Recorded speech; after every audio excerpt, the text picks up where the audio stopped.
Kraksalo Pradesh BJP Habanogo Kaisa Kokthum Panda Songjaka Asalo Majaka Pradesh BJP ni Adong Ombit Rokit Asali Kokthum Pandawo Bosaka Hakotoni Mung Kuchuk Beramo Kasanai Jepruwo Kami Amchairogo Hamkrai Engnai Hamkrani Bokak Naharenyo BJP Hapangni Bokakti Gaw Cholo Obijan Tangbotang Yago Naharjaka Bote Bosaka O Tangbotangni Kaitham Bedek Naharjaka Aboni bisingo January 2 salmari ni simi February 10 salmari jora Tangbotang Cholika Tini Kraksalo Omoni Paithak Sal আপনারা জানেন যে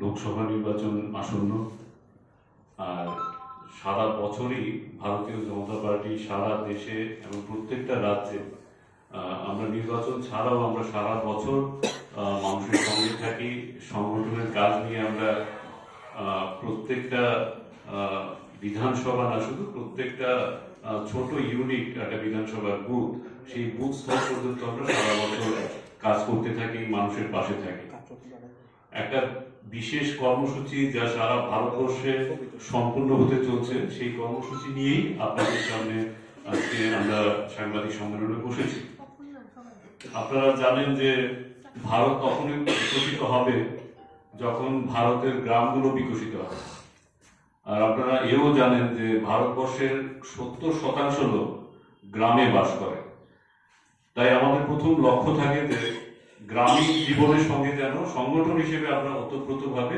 জুড়ে থাকি আমরা একটা বিশেষ উচ্চাকাঙ্ক্ষী একটা কর্মসূচি হাতে নিয়েছি সেটা হলো গাঁও চলো অভিযান মানে গ্রাম চলো অভিযান সারা ভারতবর্ষে 7 লক্ষের উপর গ্রাম আছে সেই গ্রামগুলোতে আমরা জনসংযোগের কর্মসূচি নেব গ্রামগুলোর পাশাপাশি শহরাঞ্চলে আমরা নেব আমরা ত্রিপুরাতে সিদ্ধান্ত নিয়েছি যে শুধু গ্রাম আর আরবান বডি হিসেবে ভাগ না করে আমরা প্রত্যেকটা বুথ পর্যন্ত আমরা পৌঁছব সেই অর্থে ত্রিপুরা রাজ্যে আপনারা জানেন যে এর মধ্যে 21টা বুথ বেড়েছে তো 3349টা বুথ আমাদের রয়েছে আমাদের রাজ্যের সর্বোচ্চ স্তরের লিডারশিপরা প্রত্যেকটা বুথে যাবেন 3349টা বুথে 3349 জন সিনিয়র লিডারশিপ একদিনের নিবাসী প্রবাস করবেন নিবাসী প্রবাস মানে 24 ঘন্টা থেকে ওইখানে জনসংযোগ করবেন এই গাঁও চলো অভিযানটাকে 3 ভাগে ভাগ করা হয়েছে প্রথম ধাপ যেটা হয়েছে 20 জানুয়ারি থেকে 6 জানুয়ারি পর্যন্ত আমরা এর প্রস্তুতি নিয়েছি এটা জানেন বুঝতেই পারছেন একটা বিশাল কর্মযোগ্য 20 জানুয়ারি থেকে 6 জানুয়ারি পর্যন্ত তার প্রস্তুতি চলেছে আজকে এর প্রস্তুতি সম্পূর্ণ হয়েছে এই যে আমরা 3349টা বুথে যাব এটা একটা বিশাল কর্মযোগ্য জানেন ম্যান পাওয়ার দরকার বিশাল সংখ্যক আমাদের নেতৃত্বদের মোবিলাইজেশন করানো প্রত্যেকটা বুথে তার জন্য ব্যাপক প্রস্তুতির প্রয়োজন তো আমরা 20 জানুয়ারি থেকে 6 জানুয়ারি পর্যন্ত তার প্রস্তুতি সমাধান করেছি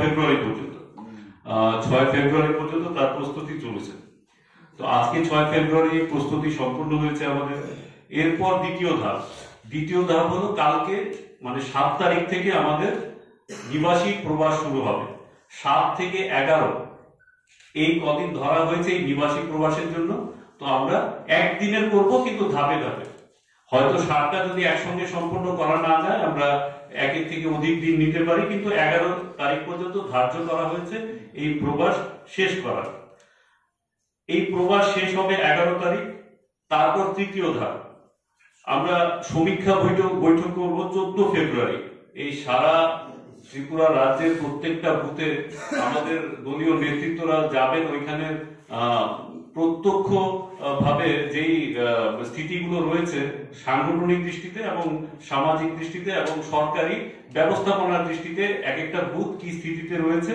তার একটা সমীক্ষা বৈঠক হবে 14 তারিখ তো এখানে আমাদের যেমন শীর্ষস্থানীয় যারা নেতৃত্বরা রয়েছেন মাননীয় মুখ্যমন্ত্রী থেকে শুরু করে আমাদের প্রদেশ সভাপতি এবং অন্যান্য মন্ত্রীরা প্রদেশ যারা অফিস বেয়ারার রয়েছেন ওনারাও বিভিন্ন বিধানসভায় বিভিন্ন বুথে যাবেন যেমন আমাদের মাননীয় মুখ্যমন্ত্রী প্রফেসর ডক্টর মানিক সাহা উনি সুরমা বিধানসভায় যাবেন। সুরমা বিধানসভার কোনো একটা বুথে, নির্দিষ্ট কোনো একটা বুথে উনি সারাদিনে মানে 24 ঘন্টা উনি প্রবাস করবেন। এই প্রবাসে প্রথম কথাটাই বললেন, লোকসভা ভোট আসন্ন যে বললেন তার কোনো সিগন্যাল পেয়েছেন কি? না, আমরা তো নিয়মই বলতে পারি, বাই ডিফল্টই বলতে পারি আসন্ন। আমরা যদি 5 বছর হিসেব করি, সে 3 মাস হতে পারে, 2 মাস হতে পারে, 1 মাস হতে পারে, আসন্নই বলা যাবে। আসন্ন বলা যাবে কিন্তু ডেট ফিক্স ডেট আমরা এখনো পাইনি, কিন্তু আমরা সবাই জানি এই সময়টাতেই লোকসভা প্রার্থী পদ নিয়ে কি চূড়ান্ত কিছু হয়েছে? না, প্রার্থী পদে বিজেপিতে এত তাড়াতাড়ি চূড়ান্ত কিছু হয় না, যথেষ্ট সময় রয়েছে। এর জন্য আমি আধিকারিক না এই কথার উত্তর দেওয়ার, সেজন্য আমাদের দলীয় সভাপতি রয়েছেন, ওনারা বলতে পারেন। আচ্ছা, গত যে প্রেস মিট গেল তখন আমি প্রশ্ন করেছিলাম শিক্ষক কর্মচারীদের ডিএ নিয়ে, তো সুব্রত সেদিন বললো যে সঠিক সময় ডিএ হয়ে যাবে। আমি যখন বুঝতে পারলাম যে সঠিক সময়টা কবে, উত্তর দিতে পারেনি। আপনি কাছে কিছু উত্তর আছে কি? এটা আজকের এই প্রেস কনফারেন্সে এই বিষয় নিয়ে নেওয়া যাবে, নিশ্চয়ই সুব্রত বাবুর কাছে গেলে আপনারা আবার আমরা তো যাবেন, আপনার নেতৃত্বে যাচ্ছেন, ভুলতে বলতে যাচ্ছেন, তখন যদি প্রশ্ন করেন তখন আপনি কি বলবেন? আমি আমার কাছে গেলে আমি প্রশ্ন করবো কি দিয়ে খবর দিয়ে, যখন আপনাদের বুথে গেলে আপনারা প্রশ্ন করবেন তখন আপনারা উত্তর পেয়ে যাবেন নেতাদের কাছ থেকে। মানে বিয়ের নিয়ে যাবেন, তাহলে বিয়ের অর্ডারটা নিয়ে যাবেন। বিয়ের বিষয়ে অ্যাকচুয়ালি কথা বলার জন্য আজকের এই প্রেস কনফারেন্সটা ছিল না। আপনার প্রশ্ন নিশ্চয়ই যারা এর জন্য আধিকারিক ভাবে বক্তব্য রাখার অধিকার রাখে, নিশ্চয়ই ওরা বলবেন আপনাকে। আপনি জেনারেল সেক্রেটারি, আপনার অধিকার। আমি সরকার নই, আমি জেনারেল সেক্রেটারি পার্টি সংগঠনে, আমি সরকারের অংশ করি। ঠিক আছে, না একটা বুথে 24 ঘন্টা মুখ্যমন্ত্রীর একটু সেন্সিটিভ ব্যাপার থাকে, ওনার মুভমেন্টে পার্টিকুলার বুথ কর্মসূচি আমরা পালন করব প্রত্যেকটা লিডারশিপে। তা মোটামুটি আমি আপনাদের বুলেট পয়েন্টস বলে দিচ্ছি। বুথ কমিটিগুলোকে নিয়ে সভা করবেন, ভোটার তালিকা পরিদর্শন করবেন, নতুন ভোটারদের সঙ্গে মিলিত হবেন, বুথ এলাকায় যারা বিশিষ্ট জনেরা রয়েছেন, সে বিশিষ্ট শিক্ষক হতে পারেন, মেরিটোরিয়াস স্টুডেন্টরা হতে পারেন, সেখানে কোনো এনজিওতে যারা কাজ করেন বা এনজিও যারা চালান বা বিভিন্ন সমাজসেবামূলক কাজ করেন, বিশিষ্ট ব্যক্তিবর্গের সঙ্গে ওনারা দেখা করবেন।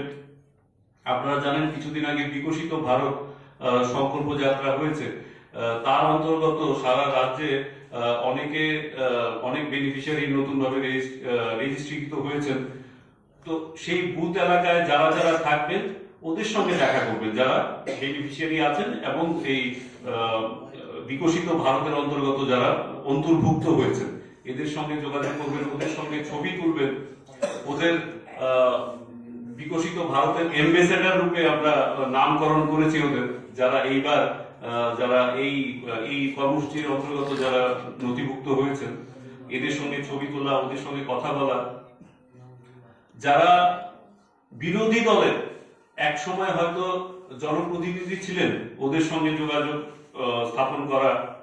বিজেপির জনসংঘ আমল থেকে যদি কোনো আমাদের দলীয় কর্মকর্তা থাকেন ওদের সঙ্গে দেখা করা। পুরনো কার্যকর্তা যারা রয়েছেন ভারতীয় জনতা পার্টির, ওনাদের সঙ্গে দেখা করা। বিশিষ্ট যুবা যাদের আইকন বলা যায়, প্রত্যেকটা বিধানসভায়, প্রত্যেকটা গ্রাম অঞ্চলের প্রত্যেকটা বুথে এমন কিছু কিছু ব্যক্তিত্ব থাকে যাদের ওই সমাজের মানুষ যুব আইকন হিসেবে দেখেন, এদের সঙ্গে যোগাযোগ করা। বিশিষ্ট ব্যবসায়ীদের সঙ্গে যোগাযোগ করা, ধর্মীয় স্থানগুলো পরিদর্শন করা, প্রবীণ মুক্তিযোদ্ধা, তারপর যারা শহীদ যদি থাকেন কোনো পরিবার, ওদের সঙ্গে যোগাযোগ করা। মানে ব্যাপক একটা কর্মসূচি নিয়ে একদিনের জন্য 24 ঘন্টার জন্য ওই বুথে নিবাসী প্রবেশ করা। তো আপনাদের মাধ্যমে সমাজের কাছে পৌঁছে দেওয়া, রাজ্যের প্রত্যেকটা মানুষের কাছে পৌঁছে দেওয়া যে ভারতীয় জনতা পার্টি যখন মানুষের কাজে নামে, মানুষের সঙ্গে সর্বতভাবে যোগাযোগ রেখে কাজটা করতে চায় এবং করেও। তার একটা নিদর্শন আপনাদের মাধ্যমে সারা রাজ্যে পৌঁছবে, বার্তা পৌঁছবে। আমাদের সর্বোচ্চ নেতারা প্রত্যেকটা প্রত্যন্ত অঞ্চলে গিয়ে এই একদিনের 24 ঘন্টার প্রবাস করবে। এইটুকু আপনাদের জানানোর ছিল। সবাইকে অনেক অনেক ধন্যবাদ। কোনো প্রশ্ন